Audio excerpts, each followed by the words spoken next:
O cargo de business partner ele está muito na moda, né? Ele é considerado um cargo estratégico porque está ali junto do negócio.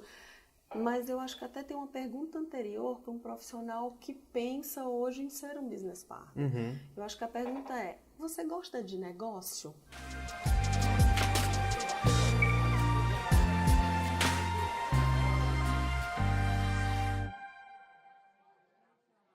Olá pessoal, sejam bem-vindos à TV RH. Meu nome é Fernando Medina e hoje eu estou aqui com a Isabela Luz. Seja bem-vinda, Isabela. Obrigada. A Isabela é gerente de RH Latam da Samsung, da divisão SCL. Acertei a divisão? Acertou. Ah, legal. Isabela, seja muito bem-vinda. Obrigada. Acho que até para quem não sabe, eu até falei da divisão e você contou um pouquinho da história, né, da Samsung e acho que é legal para quem está nos assistindo já conhecer. Sim. E porque eu acho que muita gente, eu no começo também achava que a Samsung era um grupo só, né? E você me explicou que aqui são 3 divisões que fazem coisas completamente distintas, tem políticas completamente distintas. Então acho que é legal começar explicando um pouquinho para quem está nos assistindo. Claro, claro. Bem, primeiramente, Fernanda, obrigada pelo convite mais uma vez. É um prazer aqui poder contribuir um pouco, né, para o mercado, para os profissionais de RH. Bem, então falando um pouquinho da Samsung, o grupo Samsung ele é um grupo muito grande mundialmente, né? Na Coreia são cerca de 70 empresas de negócios extremamente diversificados, desde negócios de indústria de alimentos, a confecção e outros business. Aqui na América Latina nós temos 3 empresas, na verdade elas não são divisões, elas são empresas mesmo com CNPJs distintos, né? Com boarding distinto e com áreas de RH, áreas de suportes também separadas. Claro, todas têm a filosofia do grupo Samsung, que é convergente, todas essas empresas elas trabalham muito próximas, muito juntas, né?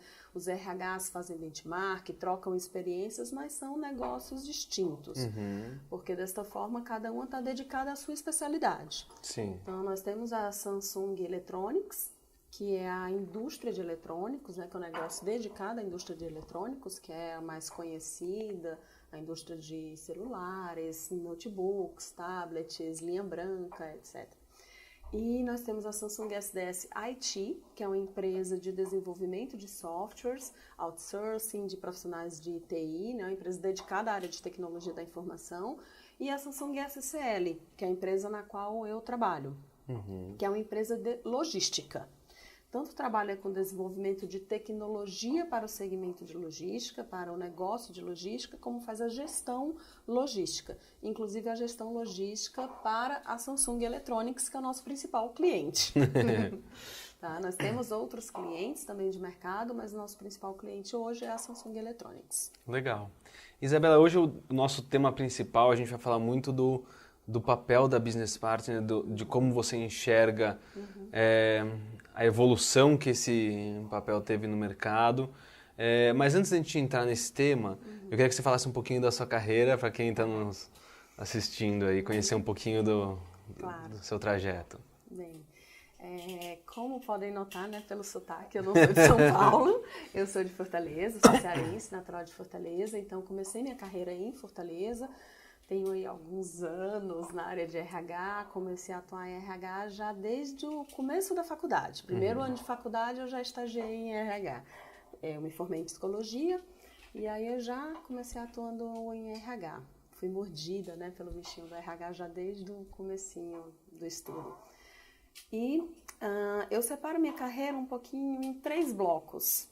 Tá? Um primeiro ali onde eu atuei muito dedicada a áreas de consultoria, comecei a carreira em empresa de consultoria, com consultoria não só uma fase em consultoria de recrutamento e seleção, trabalhando com processos, comecei ali como recrutadora, depois assumi uma coordenação, mas também outro momento muito dedicado a consultoria de projetos em geral.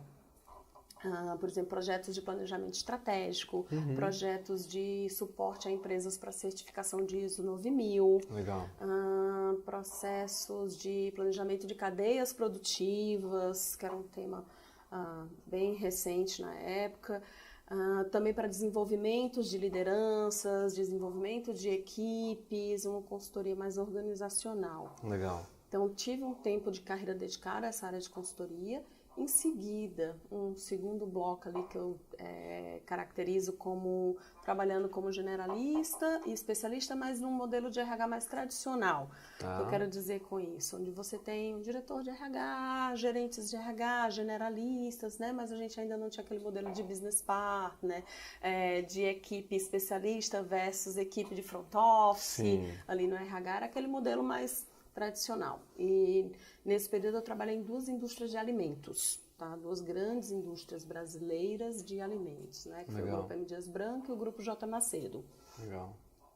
Em seguida, eu tenho um outro momento, que é num negócio totalmente diferente, aí com atuação sempre como business partner, que foi na Schneider Electric, também porque foi a minha primeira experiência em multinacional, né? Então também tem algumas características diferentes. Eu passei 6 anos na Schneider Electric como business partner e aí eu atuei em vários negócios, mudei para várias unidades de negócios, mas sempre atuando como business partner.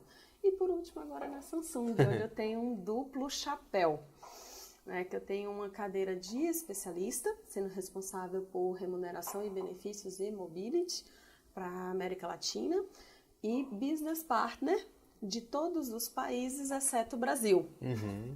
Então, tenho esse duplo papel. Que legal. E a gente estava conversando um pouquinho antes e você falou uma coisa muito interessante, que você viu a evolução desse cargo aqui no Brasil, né? Eu queria que você me falasse um pouquinho de como você enxergou essa evolução, que você também vivenciou, e que você tem uma percepção também que muitas empresas confundem um pouco esse papel e acabam trazendo pessoas no começo de carreira ou com perfil um pouco mais júnior para um papel que é muito delicado porque a pessoa precisa ter uma visão muito completa, né?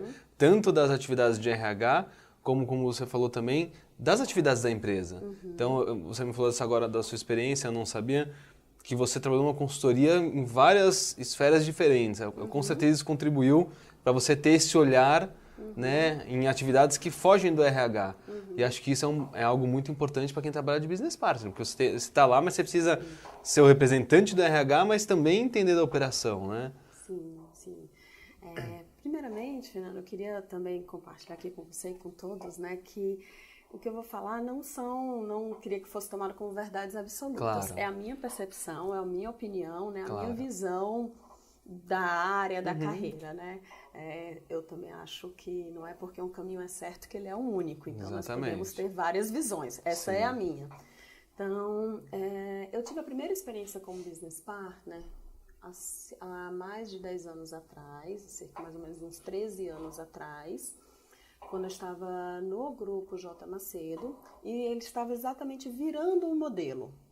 Havia um RH no modelo mais tradicional, e o diretor ele queria trazer um modelo de business partner. Então eu tive muita sorte, porque eu tive a oportunidade de ser a pessoa escolhida da equipe na época para vir, era em Fortaleza, né? A hold do grupo ficava em Fortaleza, em vir para São Paulo para conversar com algumas empresas que já tinham um modelo de business partner, para tentar capturar a experiência, entender como é que funcionava e voltar para compartilhar isso com o grupo. Então foi muito legal, porque eu tive a oportunidade de conhecer um pouquinho o modelo de algumas empresas. Legal. Então conversei com várias empresas, a maioria todas multinacionais, que já atuavam com o modelo de business partner, tentando entender como o modelo foi implantado, o que deu certo, o que não deu certo, quais eram os gargalos, né? Pegando todas essas experiências e retornei e compartilhei, e assim nós começamos o modelo de business partner lá na J. Macedo. Então, fiquei um tempo dedicada como business partner, depois acabei assumindo outra cadeira, e na Schneider eu sempre fui business partner, né? Então, assim, o que eu percebo? Na minha visão, eu acho que o cargo de business partner, ele não é um cargo para ser entre os primeiros de uma carreira de um profissional de RH. Eu diria que ele é para ser um dos últimos, né? Porque eu acho que ele requer um profissional com perfil generalista, que saiba um pouco de todos os subsistemas de RH, que entenda um pouco de remuneração, de toda a área de DO, incluindo aí recrutamento e seleção, gestão de talentos, treinamento, comunicação interna, que entenda um pouco de mobility, que entenda de relações trabalhistas e sindicais, que entenda um pouco da área de folha de pagamento, né? Que conheça um pouco de todos os subsistemas. Legal. Ele não precisa ser um especialista, né? Mas eu acho que um generalista que possa aí aportar para o cliente um pouco sobre todas as áreas de RH. E, ademais disso, ainda conheça também de negócio. Então, se a gente pensa, poxa, é um profissional que tem que ter aí talvez uma passagem por vários subsistemas e ainda que entenda de negócio, acho que pode ser difícil você pensar uma pessoa para essa cadeira em começo de carreira. Sim. Que talvez ela ainda esteja aprendendo sobre os subsistemas de RH. Sim. E eu acho, por exemplo, uma vez eu ouvi de um profissional uma frase tipo, essa pessoa como business partner, o legal é que ela pode inclusive contribuir para o business. Aí eu fiquei pensando, poxa, mas essa é a missão de um business partner, claro. Né? Na minha percepção, um business partner, a principal função dele realmente é contribuir para o business. Ele é um parceiro de negócio, claro, é um profissional de RH, Sim. Mas ele é uma pessoa que tem que contribuir como RH para o negócio que ele atende. Sim. Senão, eu acho que acaba correndo o risco dele ser mais um profissional de RH generalista que simplesmente está dedicado a atender um negócio. Ou a ser só um mensageiro, né? Exatamente. Mas eu também percebo, Fernando, que esse modelo, ele não é um modelo muito simples. Ele faz parte de toda uma transformação do RH lá da década de 90, né? Quando se dizia o RH vai desaparecer, o RH vai sumir das organizações. O RH era percebido como um setor burocrático, que muito atrelado ao departamento pessoal, à folha, né? Não fazia nada, só colocar restrições, né? E não entendia do negócio. Toda vez que o RH entrava num processo era para complicar. Né? Então, o business partner é uma pessoa que conhece de RH, tem uma origem de RH, ele vem de RH, mas ele entende do business. E está próximo ali, né? E está próximo ali. Entende a realidade, né? Sim. Por exemplo, a minha experiência na Schneider foi muito legal, porque, por exemplo, como business partner, eu não estava no RH, eu estava no negócio. E quando eu digo estava, eu estava inclusive fisicamente. Né? Assim, num prédio de vários andares, como business partner, eu sentava dentro do negócio. Eu não sentava no setor de RH. Né? Porque Mas eu tenho essa impressão, agora que você falou, eu não sei, até fiquei uma... Normalmente nas empresas o business partner ele fica no negócio ou não, ele fica às vezes na área de RH ou um pouco dos dois, né? Às vezes pode acontecer. Agora que você falou isso, eu fiquei pensando, porque isso deveria ser evitado, né? Porque faz mais sentido o business partner estar na operação do que dentro do RH, né? Um pouco, assim, claro, tem que circular nas duas áreas, mas tem que estar mais próximo ali da operação, né? Sim, eu acho que é o que faz sentido. Eu acredito que a maioria das empresas hoje está assim. Não posso afirmar que todas. Sim. Eu, na minha carreira, eu tive as duas experiências. Eu já fui um business partner que sentava na área de RH e tive uma outra experiência com business partner que sentava no negócio. Tá? Então, já tive as duas experiências. E eu acho que, voltando lá para o business partner, ele precisa... Eu acho que até tem uma pergunta anterior. Por exemplo, o cargo de business partner está muito na moda, né? Ele é considerado um cargo estratégico porque está ali junto do negócio. Mas eu acho que até tem uma pergunta anterior para um profissional que pensa hoje em ser um business partner. Eu acho que a pergunta é, você gosta de negócio? Entendeu? Sim. Porque eu acho que é legítimo, de repente a pessoa não gosta. Não, eu não gosto do negócio, não gosto de ficar vendo número, PNL, KPI, ficar estudando concorrente, business review. Não gosto disso. Eu gosto de RH, gosto de pessoas, desenvolvimento de pessoas. Então, assim, e é legítimo, né? Mas eu acho que para ser um business partner, o profissional ele tem que se fazer essa pergunta. Eu gosto de business. Assim, quando eu vou para uma reunião com os profissionais de negócio, eu fico encantada, eu fico motivada, eu quero entender sobre o produto da empresa. E ajudar a criar soluções, né? Sim. Para vender mais, para melhorar a eficiência da empresa, né? Para ter um clima melhor. Sim. Porque se você não entende de como é que está a operação, como é que você vai conseguir dar boas sugestões, né? Exatamente, Fernanda. Se você não entende da operação, eu acho que fica bem mais difícil você dar soluções que tenham um match com a demanda real do negócio. E eu acho que antes, se você não gosta daquilo, eu acho que talvez você tenha mais dificuldade a se predispor a entender e conhecer aquilo. Sim. Né? Eu acredito muito na questão assim, da paixão profissional mesmo. Né? Se você é apaixonado por aquilo que você faz, se você acha que aquilo tem a ver com você, com a sua essência, com a sua personalidade, você vai tender a fazer melhor. Sim. Porque você vai estar mais curioso, você vai dedicar mais tempo para aprender, para estudar, para conhecer aquilo. Né? Então, assim, se você é um business partner de área comercial, quando você vai para uma reunião, você tem vontade de participar de uma reunião de vendas?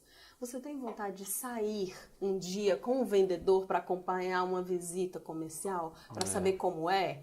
Sim. Você fica olhando quando você está na rua os concorrentes da sua empresa? Né? Assim, se você é um business partner de uma área de supply chain, você tem curiosidade de saber, de entender o que é um processo de lean manufacturing? Né? O que é um processo de gestão? Como funciona a gestão produtiva? Como funciona uma linha fabril? Sim. Né? Porque eu acho que tudo isso é uma condição, esse interesse desperta, você vai ter um conhecimento mais amplo. E quando o teu cliente vier conversar contigo, eu estou com um problema determinado no negócio, você vai entender a linguagem dele. Então, acho que isso é mais fácil de você aportar soluções de RH para essa realidade desse cliente. Do contrário, eu acho que fica um pouco mais difícil. Sim. Né? Eu acho que corre o risco de do profissional acabar se tornando um profissional medíocre. Né? Ser mais que simplesmente, do mesmo. E é interessante isso que você falou, pelo que você está me falando, acho que faz muito sentido essa BP, ela ser uma pessoa crítica, né? Com visão crítica tanto sobre as políticas do RH, mas também sobre a operação, porque ela tem que fazer esse meio de campo e propor soluções. Você acha que hoje no mercado isso é o que acontece, ou você acha que o papel da Business Partner é muito mais um mensageiro e fazer essa ligação de maneira, olha, estou recebendo isso aqui, estou colocando aqui e volto? Porque, pelo que você está falando assim, se a pessoa não for crítica e não propor soluções, né? Isso que você falou de sair com o comercial é engraçado, né? Porque a pessoa tem que compartilhar as políticas, de repente, para uma área comercial, mas será que ela foi lá e visitou e conhece a realidade? Né?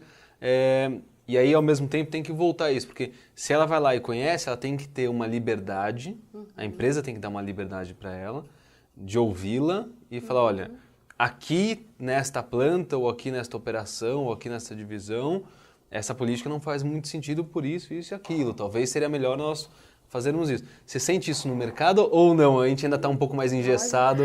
Ótima pergunta. Eu acho que esse é o principal desafio do Business Partner. Eu acho que não é um desafio fácil. Em termos do que tem hoje no mercado, eu acho que depende. Acho que depende do profissional. Depende da cultura da empresa, depende do RH da empresa, da expectativa que a própria empresa tem para com a área de RH. Né? E depende muitas vezes também do executivo que esse business partner está suportando. Né? Eu tenho um texto que fala um pouco sobre o papel do business partner, eu li alguns anos atrás. Me desculpa, não lembro agora o autor nem o nome do texto, mas eu lembro que uma coisa ficou muito gravada do risco do business partner se tornar um tirador de pedido. Mas eu acho que esse é um desafio realmente, é uma construção do profissional. É um desafio constante em termos de conquistar a confiança do executivo com o qual ele trabalha, de ser realmente ali um trust advisor. Né? Isso é uma construção.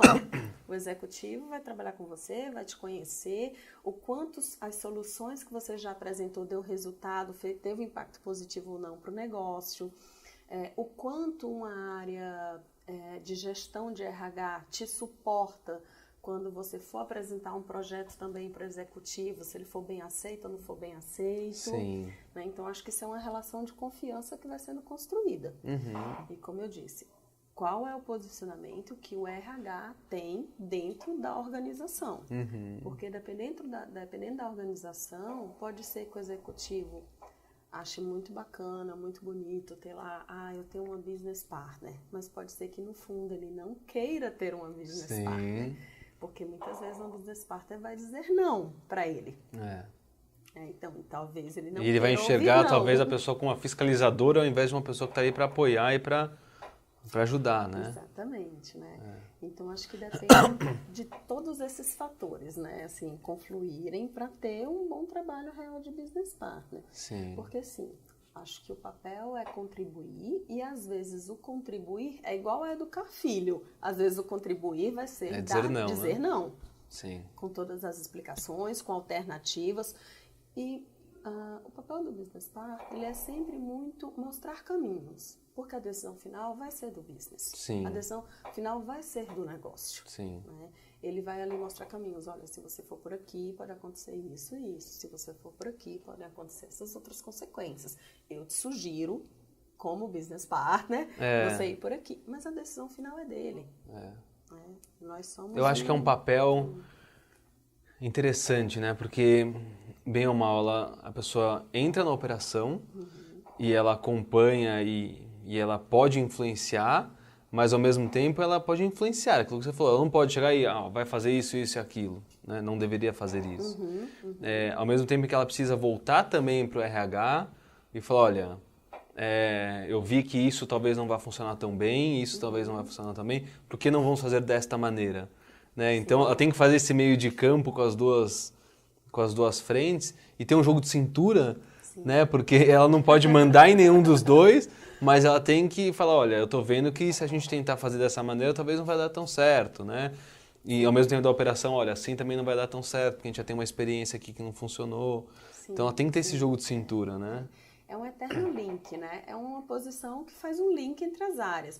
Às vezes ela vai ter que dizer não para o negócio, às vezes ela vai ter que dizer não para o RH. Né? Então, assim, eu já tive experiências na minha carreira de ter que também voltar para o RH para explicar a demanda do negócio. Né? A pessoa que está ali num cargo, às vezes, de especialista, que está distante do negócio e que me apresentou, por exemplo, uma solução pronta e eu tenho que voltar para ele e dizer assim, olha, desculpa, a solução é linda, mas essa solução não funciona para o meu negócio. Sim.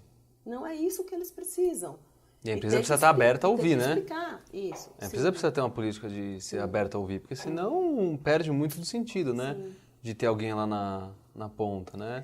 Sim, se é para fazer todas simplesmente para executar soluções que estão prontas, então talvez não precise de um business partner, né? Mas acho que ainda tem muita empresa que faz isso, né? Acho que sim, Fernando, né? Mas é um desafio. O cargo de business partner é um cargo muito político, extremamente político, porque você está sempre ali no meio de campo. Entre, por exemplo, o deployment de alguns programas corporativos, de um RH global, de um RH regional e o negócio que você atende, que às vezes as realidades não se combinam. Às vezes você tem que dizer para o negócio, isso é importante, a gente tem que cumprir, tem que desenvolver esse programa e às vezes tem que voltar para o RH e dizer, olha, esse programa é legal, mas acho que não é o momento de implantá-lo agora, o negócio não está maduro para receber esse programa agora. Será que podemos ajustar algumas coisas, né? Então, é uma posição muito política. Por isso, mais uma vez, eu acho que reforça aquela ideia. Eu não vejo como uma posição que possa ter um profissional júnior. Vai faltar, talvez, aí uma maturidade, uma experiência para ter esse jogo de cintura, para fazer esse posicionamento político entre duas áreas. E aí as duas vão ficar reclamando, né? Porque a área da ponta vai falar, mas por que isso aqui? Me pediram para fazer, né?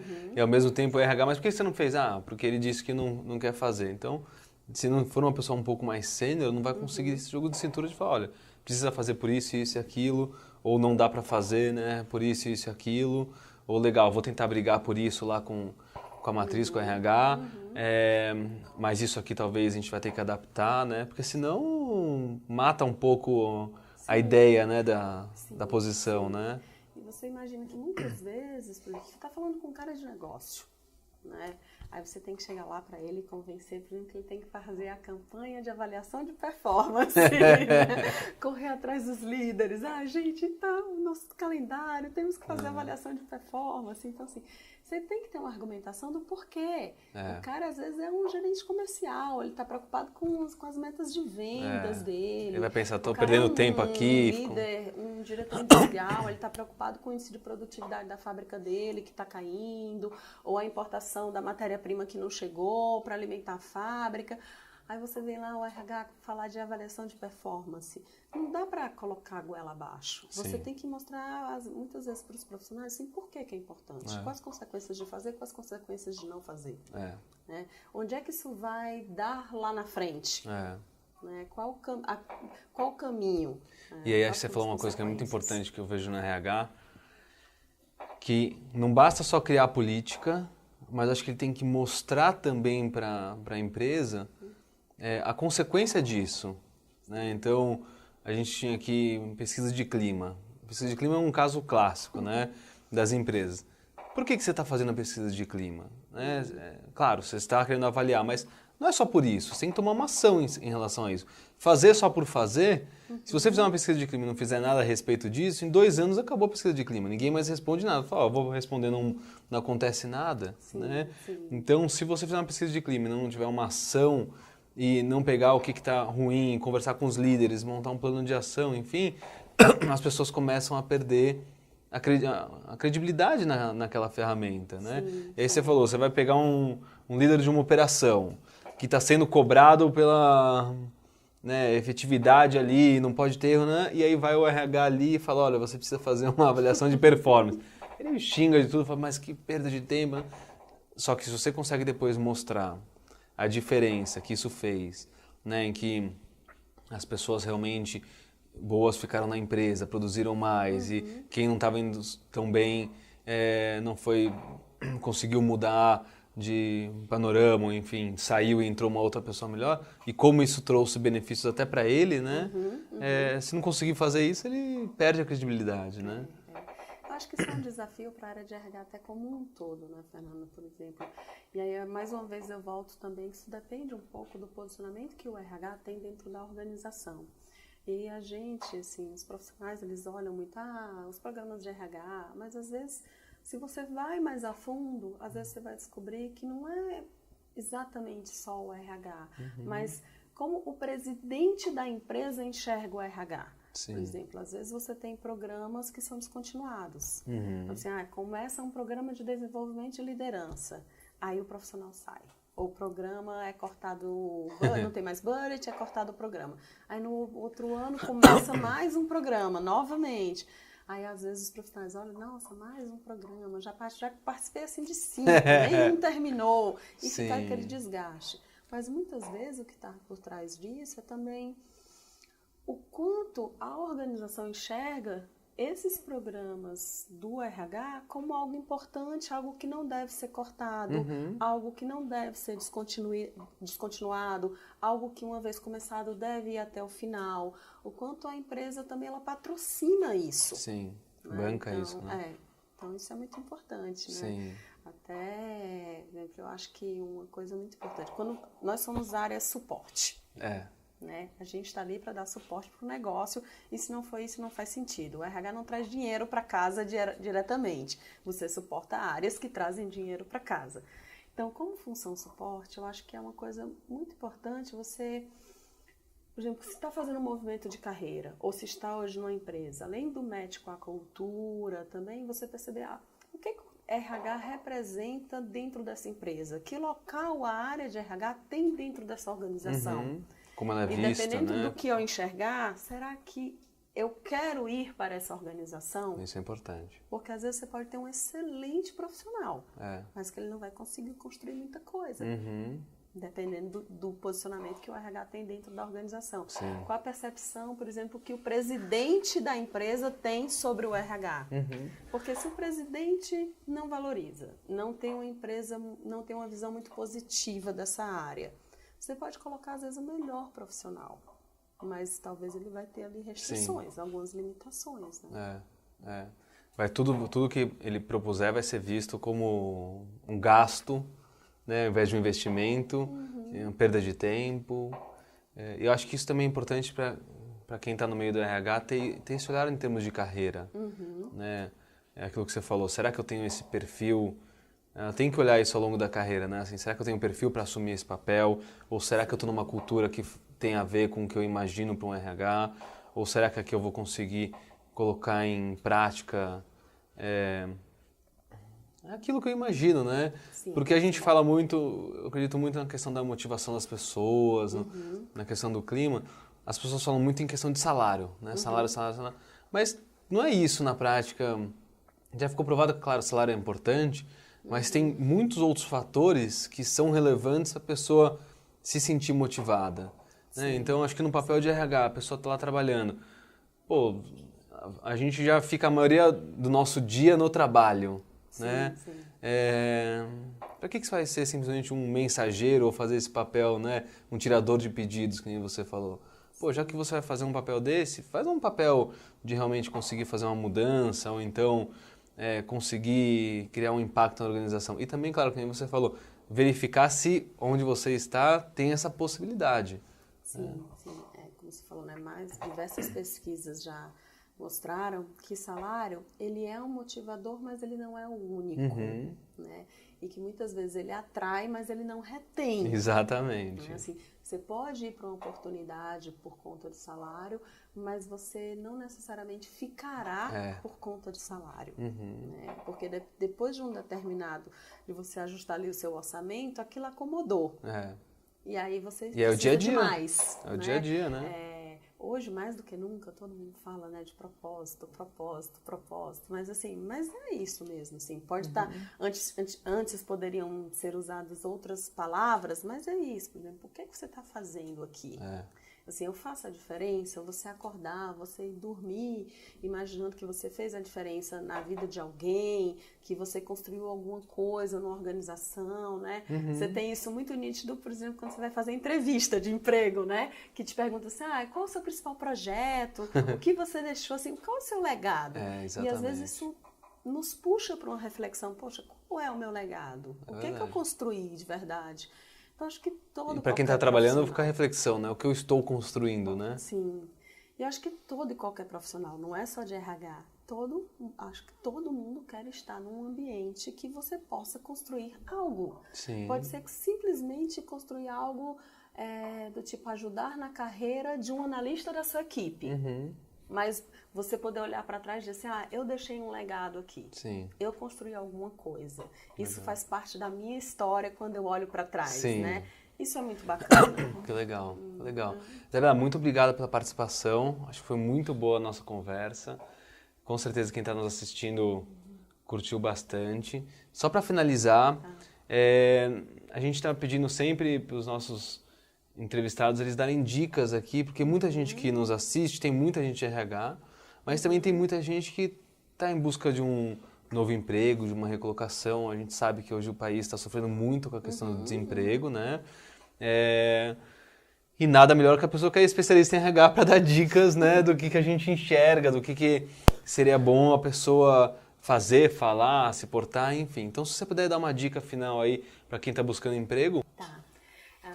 Bem, Fernando, a dica que eu daria, eu acho que eu daria, na verdade, duas. A primeira é, talvez aí mais comportamental, não desista. Assim, eu sei que é um pouco difícil, né? Para quem é, por exemplo, um pai de família, uma mãe de família, um profissional que tem seus compromissos, difícil. A gente tem profissionais aí, eu vejo todo dia no mercado profissionais de excelente nível, que às vezes estão há 6 meses, há 1 ano, 2 anos em recolocação, e vocês perguntam, poxa, como, né? Então, eu sei que deve ser difícil, mas eu acho que a pessoa escuta muitos nãos, né? A pessoa tem que, de repente, ter ali quais são os seus energizadores, né? Assim, dar um tempo se energizar, mas voltar novamente, fazer contatos, ligar, procurar contatos no LinkedIn, enviar currículo, Porque é assim, não tem outra maneira, né? Buscar não ter vergonha de pedir ajuda de amigos, de contactar conhecidos, né? Você vai ouvir muitos nãos, mas também você vai ouvir sims, né? Então, acho que não desistir, continuar buscando, fazendo todos os seus contatos, participando de entrevista, olhando vaga, continuar sempre. Eu acho que a segunda dica tem mais a ver aqui com um pouquinho da nossa conversa. Eu acho que é também ser muito sincero consigo mesmo quando você já está dentro de um processo, já caminhando, em termos de perceber qual é a cultura, qual é o posicionamento daquela empresa em relação à sua área de atuação. Sim. Se você é da área financeira, como a área financeira se posiciona e é percebida dentro da organização. Se você é de RH, a mesma coisa. Qual é a cultura dessa empresa? Ela tem realmente a ver comigo? Porque eu acho que, do contrário, você pode ser selecionado, sair ali daquela situação, mas talvez isso não dure. Vai ficar um ano e meio. Ou às vezes até menos. E de repente pode ser muito desgastante. Você está num período de recolocação, digamos, está há 6 meses, há 1 ano disponível no mercado, entra numa empresa, passa 5 meses e é desligado ou se desliga. É verdade. Talvez isso seja mais desgastante para o seu perfil profissional do que continuar procurando a empresa mais adequada. É verdade. Né? Acho que, claro, nem sempre é possível. Claro. Mas se a pessoa tem um fôlego financeiro que possa suportar isso, eu diria que às vezes vale a pena dizer um não no processo seletivo para esperar a oportunidade que seja mais adequada para você.